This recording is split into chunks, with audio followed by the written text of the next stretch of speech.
Alright. Ito, meron tayong bisita dito. Ang pag-uusapan natin dito ay ang pangalan mo. Gaano katalino ngayon? Sino? Si Santasa? At gaano kabilis ang pandaraya ni Satanas ngayon para tayo ay kanyang makuha? Ikaw, buddy? Napakatalino. Alam mo kung bakit? Bakit? Lahat ng narito ay kanya. Technology, lahat. Yun ang ginawa niya kasangkapan. Isa sa pinakamagandang pandaraya ni Satanas ay laging masarap. Alam mo, sa sobrang talino na sa Satan, hindi niya bibigyan ng katuparan yung nakalagay sa Biblia. Pero binibigay niya yung mga gusto. Hindi niya bibigyan ng katuparan. Yung mga kailangan. So ibig sabihin, pati yung sinasabi niyang kampon niya, inaccept na nila na kasangkapan lang sila para sa boiling, boiling Sa lava. ganung part, oo. Sa ganung part. Okay. Ang pangit ng konsepto ng pagkakalikha kasi tinanggap mong kasangkapan ka lang para gumawa ng apoy tapos yun, langoy kayo dun sa apoy. Ibig sabihin, malaki lang ang ginagampanin ni Satanas Hindi. para matupad yung... Hindi rin siya matalino, Kwento. kasangkapan lang siya eh. Kasi Yun kung nga. talagang matalino sila, pati yung kampo niya, Maliligtas niya. hindi. Baka Hindi nila, iiwasan nila yung nakasulat sa propesya. Hindi siya matalino. Hindi. Ibig sabihin, kasangkapan lang talaga si Satanas sa mundong Kasangkapan. ito Kasi kung talagang para malaman kasi kung kung- sino ang para doon. Gusto mo, ginawa siyang ginawang tester. Hindi, ano siya, isang malaking karakter na malaki ang ginagampanan. Pero ito nga ang topic natin. Nagmamadali na ngayon si Satanas para marami siyang makasama. Kagaya nito, sa sobrang galing mandaya ni Satan, itinatago niya ang... Naniniwala ka ba sa impyerno, Santasa? Hindi ka naniniwala? Oo. Kung walang impyerno, ay hindi pala patas ang judgment ng Diyos. Kasi may mga krimen na walang hustisya. So paano nila pagbabayaran yun kung wala? Ibig sabihin, madaya. Gawin na lang pala natin yung masasama dito at masasarap. Dahil wala naman palang paghatol eh. Ayun, ang sabi ko nga, si Satanas ay nagmamadali na at naglilikom na siya ng mga kasamahin dahil... Pag ka, nasa tabi ka nung Diyos na mapagmahal na yung mapagmahal, yung busilak sa lahat, yung... Saan ka magaling, buddy? yung Diyos na katabi mo na pinapanood yung nilikha niyang mga naglalangoy sa apoy. Ganun yung dating nung... Ikaw, bubunta ka sa langit. Oh. Ilapit mo yung mic mo. Tinanggap mo na nga yung Lapit mo yung mic mo. konseptong ka lang din, kasangkapan ka lang din ay para mabulang yung propesya na nakalagay dyan sa aklat na yan. Ngayon, kung magtagumpay ka at nandun ka, di katabi mo yung Diyos na busilak sa lahat na nanonood dun sa nilikha niyang mga naglalangoy sa apoy. Hindi ko makita sa POV natin kasi tayo iba naman Hanggang dito iba lang naman yung alam natin. di ba? Hanggang dito lang ang kaalaman mo, Kasi hanggang daigdig lang. Kung sa atin, medyo masasaktan ka na makita na para pala tayo sa apoy, di ba? Doon tayo papupunta. Yan. Dahil gusto natin gawin dito, hindi para doon sa Diyos. Ngayon, sa kanya naman, hindi. Yun lang ang alam niya, pero hindi pa naman Mag talaga lang. niya alam kung ano yung kahantungan sa dulo. Oo. Yun lang kasi yun yung alam niyang pero yung sa ending, hindi pa rin niya alam kung ano yung kahantungan talaga ng huli. Sa madaling salita. Alam lang niya yung pwedeng mangyari. Di ba? Ito. Sa tingin mo, masaya si Satanas pinag-uusapan natin siya? Sa tingin mo? Oo. Ikaw? Hindi eh. I-inject si Satan, boy. Ha? I-inject yun. Kasi may freedom din siya, di ba? May free will din siya. Oo. So, ibig sabihin, malaya siyang Hindi, nilalang. yung- Hindi, malaya siyang nilalang. So, ibig sabihin, kung sabi niya matalino si Satan, nakakapagbasa din siya ng Bible. Ngayon, nakikita Alam niya ang nakasulat. Hindi, nakakita Ito disclaimer lang Doon sa mga maraming alam sa Biblia, ang amin pong pinag-uusapan dito ay opinion lang at haka-haka o mga kaalaman namin na naiintindihan namin kung ano ba at sino si Satanas. Mabilis lang. Pero alam mo, yung pagbanggit natin sa pangalan niya, doon agad siya pumasok sa atin. Yung pa lang, bukas na, kita niya tayo, yung mga mata natin. Doon pa lang pumasok na siya kapag tinawag mo yung pangalan niya, parang Diyos din. Andun siya, lagi lang nakamasid. Para sa akin, si Satan, God of pleasure. Si Satan ang God of Anong pleasure. galing nila Satan yung mga naghihintay na anghel para makapagdigmaan sa kanila? Kasi alam nila yung kasangkapan nila eh. Nakalagay din sa Bible na talo sila eh. So hindi sila atin doon. Kung alam mong pupunta ka sa battle, natalo ka, Ano mo nasabi? mapapahiya ka. Kasi nga may free will sila eh. Di ba may kalayaan sila? So ibig sabihin, hindi nakatalo yung paa nila para hilahin sila na lumaban ka dito. So ibig sabihin, tao ka, binigyan ng kalayaan eh. Oo. So mas matindi yung mga spiritual being na yun. Ando na nga yun Ba't eh. ka pupunta doon? Ano ba't hinikayat niya na Ay, alam mo sa sarili mo. falling angel yung halos? Buddy, Ibig sabihin, ikaw, end na ng Sabat. Galing tayong church kanina. Alam mo kasi sa sarili mo, Ang topic, buddy. pumunta ka doon, kakakanihin ka ng mga anghel. Ang topic kasi kanina sa church, Ngayon, kung mahal buddy. mo pa yung mga kambing sa bakuran mo, ba't ka pupunta doon sa digmaan na yun? Kanina- Talaga sa mga... Interrupt lang kita, buddy. Ito'y napag-uusapan lang. Brain salad nga eh. Galing kami kanina ng church.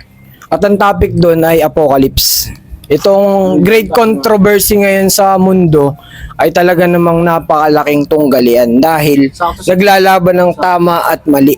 Ngayon, gaano kabilis at tulin ang panahon ngayon? Napakabilis, 'di ba?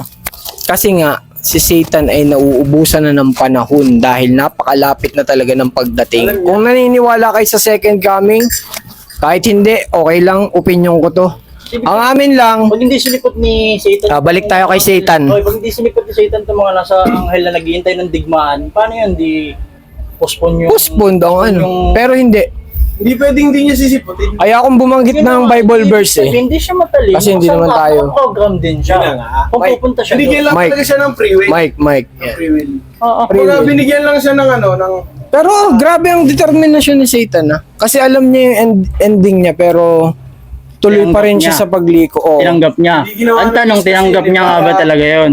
Hindi natin masabi kasi ang Just Body ay ari ng awa. Paano kung nasa isip din ng isang... Ay, ayoko pala. Pero hindi. Paano? Pang racist pa. Mayroon na. Kasi natin. Kasi inaano ko lang yung kapanahunan ngayon, Buddy ah. Talagang matutokso ka ngayon sumali sa kabila. Awan ko kung kayo ay merong dark at light, pero talagang mananaig ang light. Pero dito sa daigdig talaga, sobrang panalo ng dark. Dahil sa totoo lang, talagang si Satan ang God of pleasure. Lahat ng masarap, ipapatikim niya sa'yo. Maramdaman mo lang na nasa langit ka na. At pag ikaw naman ay gustong pumunta ng langit, ang dadaanan mo talaga ay parang imperno. Pansin mo ba, pag masyado kang mabait ngayon dito sa daigdig, malambot ang puso mo sa kapwa mo, mahirap ka, nagdudusa ka, malungkuting ka. Pero sa kabila nun, be like Christ-like na lang ano. Be like Jesus ano. Isa lang naman ang goal ni Satan eh. Kasi alam niyang kukunti na oras niya. Manghikayat na lang kung sino pa yung may isama niya. Dahil alam mo kung ano yung ending. Ayaw niya rin ng soul. Alam mo, kaya nga siya nagmamadali at natatakot. Ayaw niya ng soul. Kasi alam mo kung bakit nanghihikayat na lang talaga siya. Yun na lang ang goal niya na may Dadamay yan. isama pa siya dahil ang ending niya, alam niya. Damay na. Di ba nakasulat yun? Dahil alam niya na siya ay doon na siya matatapos. Di ba? Tapusin naman eh. Kaya siya ay nagmamadali na yun. Yung mga nagsasabing di ba, hindi ka naligtas. Sino ba naman ang ayaw? Pagdating mo daw doon, paparusahan ka. Daw ha? Di ko alam. Pero kasi mga pwedeng makapakinig nito na sasabihin, ba't ba kayo gustong maligtas dahil ayaw nyo sa impyerno? Tara sa impyerno, yung iba ganun ang katwiran, sobrang hardcore. Sige, kayo na. Hardcore kayo ha?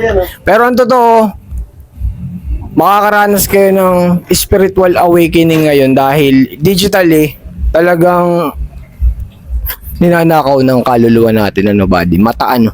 Pansin mo, ikaw, nakakatakas ka ba ngayon sa pleasure ng cellphone? Instrumento niya rin yan. Tanda mo ba dito sa daigdig ay kanino? Sino may-ari na nito? Ikaw si Santasa.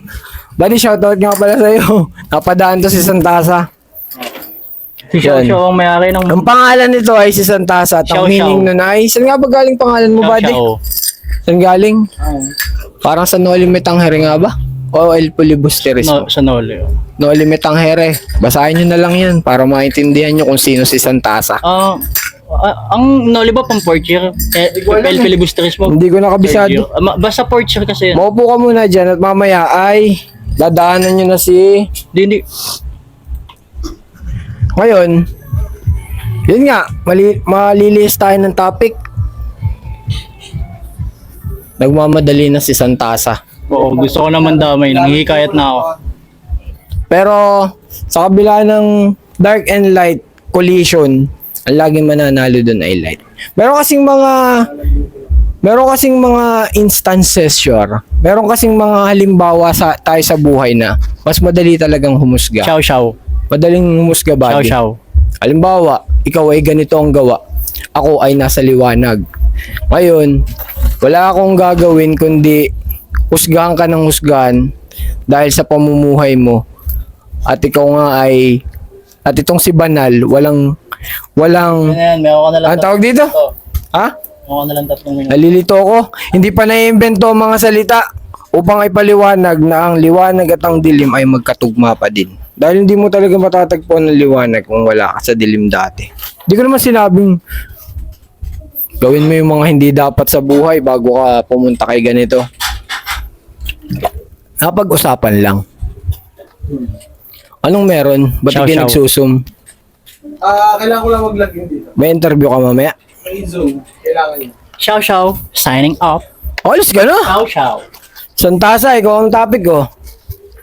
Santasa means Satanas. Salamat ka kay Satan. Hindi ako magpapasalamat kay Satan. Eh, Pero balancer. Okay, hawa mo. tanda mo si Boy ka. Dito ka, dito ka, dito ka. Si Boy ka, si Boy ka. Dito ka, si Boy. dito ka, dito ka. Hindi, tanda mo si Boy ka. Pasok mo na yung tsinelas mo at Hindi. paalis ka na rin naman eh. 3 minuto ka na. Bilis nga ng 3 minuto. Kaya si tanda na naalala mo si Boy ka. Oh, yung magaling mag-ano. ano Mag-karate. din siya eh, hindi, Boy ka sa... Akala ko yung ano. Oo, si Boy ka. Sa-dorm mo yun eh. Oo, kilala ko. Pinuntahan ko, hindi ako nilabas nun. Sabi ko sa kanya, gusto mo pagpasalamatin kita kay Satan. Hindi na siya magpapasalamat kay Satan eh. Sabi Bakit? ko, Bakit? hindi, ganito. Sabi ko sa kanya, o sige, tanggalin mo na yung pagpapasalamatin kita kay Satan. Ano na lang, mahal mo ba buhay mo? Hmm. Uno mo. So, ibig sabihin, nagpapasalamat ka na may buhay ka. Oo.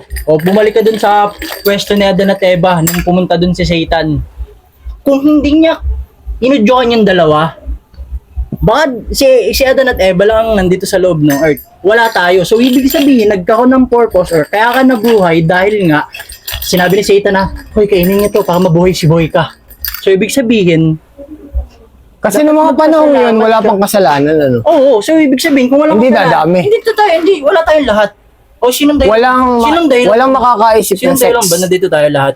So, Walang ibig sabihin, wala makakaisip pala, nun. hindi din pala nasa loob ng Diyos na likain tayo. Kasi, okay na siya doon sa dalawa eh. Makulit Satan, gusto ko makilala si Boy kapag dating ng araw.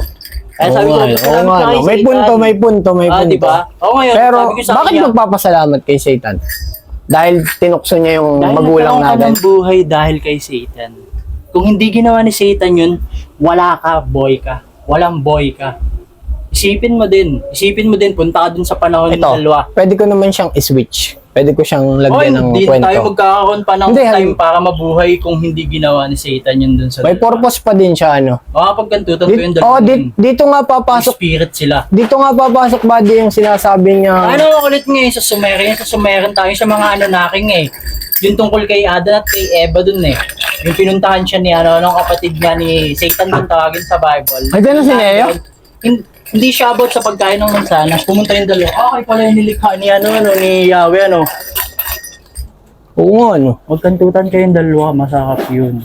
Oh, mabuksan ng inyong Oo. kamalayan Ngayon, na yan ay regalo niya. ilagyan natin ng iba pang kahulugan. Kainin niyo tong mansanas para magising kayo. Ganun siya. Parang ganun yung... Doon sa dalo pa lang na yun eh. Pero sabi ko nga kay Boy ka, Hindi pa rin ako magpapasalamat ka. kay Ngayon, Satan. magpapasalamat ka dahil may buhay ka. Pinagpapasalamat mo, nagkakaroon ka ng buhay. Nabubuhay ka ngayon. Nagpapasalamat ka dahil mayroon kang buhay ngayon. Kanino galing yung buhay mo? Sa Diyos daw? Diyos, oh. Sa Diyos galing yan. Pero siya yung dahilan kung bakit nabuhay ka. Siya yung susi para mangyari na. no? Diba? Kung hindi niya tinukso hindi pa yung din. dalawa, Ayan, dyan pala kita pwedeng ano yun. Hindi naman kontrahin, pero dyan na pumapasok na, tamo mahalin ko yung Satan. dyan na pumapasok Yeah, yung galing ni Satan na magaling siya mandaya. Hindi nga. Magaling siya mandaya. May point nga kasi yung ginawa. Akala mo, okay lang yun, Salamat pero ka, hindi pala. tinukso ko yung ninuno mo. Kung hindi ko ginawa yun, dalawang spiritual lang na paikot-ikot dito sa buong mundo yung dalawang yun. Wala ka. Siya nga, Eh siya. dahil mas mahal ko si Boy ka, alam kong Isisilang si Boyka, tinukso ko yung dalawa, kainin niyo itong mansanas. Kasi gusto kong makita si Boyka in year 2018 ngayon. Magaling, magaling. May punto ka. Pero, Ayaw niya pa rin magpasalamat. Huwag Kasi niyo papasalamatan yung buhay si nga daw Satan. niya yung pinagpapasalamat niya.